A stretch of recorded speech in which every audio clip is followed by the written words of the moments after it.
Hi, it's Stacy. Today we're talking about one of the concepts from the Eagle Knight trilogy. The first book, Ocean's Fire, which is this one here, Ocean's Fire, starts off talking about the concept of the divine feminine and Sophia. One of the main threads of the book is that the main character, Skylar, comes across the lost book of Sophia, which is something that I created, but used a lot of pieces of Greek mythology and goddess culture to create something that I wanted to see in the world, a book about the power of women from inception. We have all heard of the story of Father, Son, Holy Spirit, and I was raised Catholic, and I am very well versed in Father, Son, Holy Spirit. And so when I was researching this book, I came across the idea of Sophia, and many know Sophia as the goddess of wisdom in Greek mythology. But this concept of Sophia is actually predates Greek mythology, and it's part of the Christian mysticism, the agnostic concepts of Sophia and who she is. And who she is the feminine face of God. The Holy Spirit is what the Gnostics teach. And that stopped me in my tracks immediately because, as I said, being raised Catholic, I had never heard of anything having a feminine face of God. There is Mother Mary, who is extremely holy and wonderful, and Mary Magdalene, who was portrayed as not extremely holy and not wonderful, but we will talk more about that in detail later. So to hear that there is a being, or was a being eternally, is a being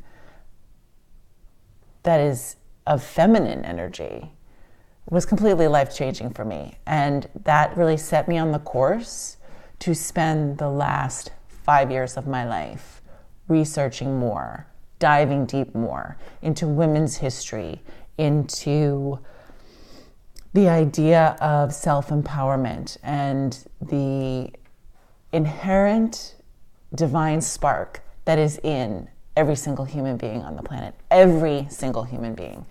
And it is something that gets me out of bed in the morning to come down and write about. And I go to sleep excited about my day and what I accomplished, because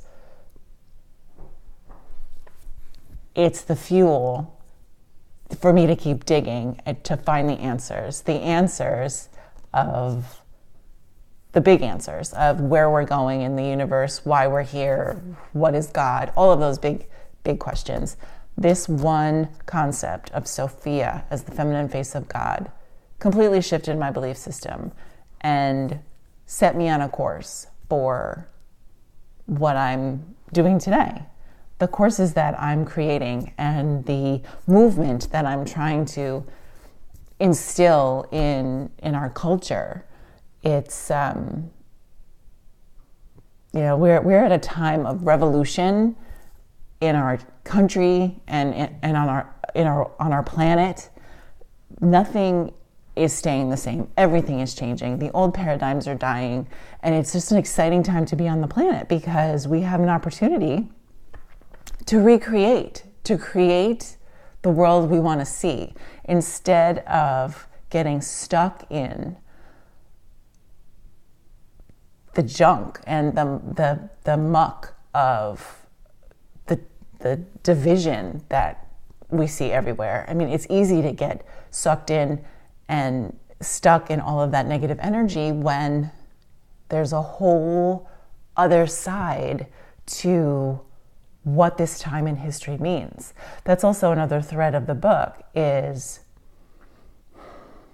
what this moment in history is all about. There are so many cycles of time that are ending and beginning, and they're all overlapping. Just one example is like the Mayan calendar. You know, everyone said the world was going to end in 2012 with the end of the Mayan calendar. And that wasn't the case at all. It was just an end of a cycle and a period of time.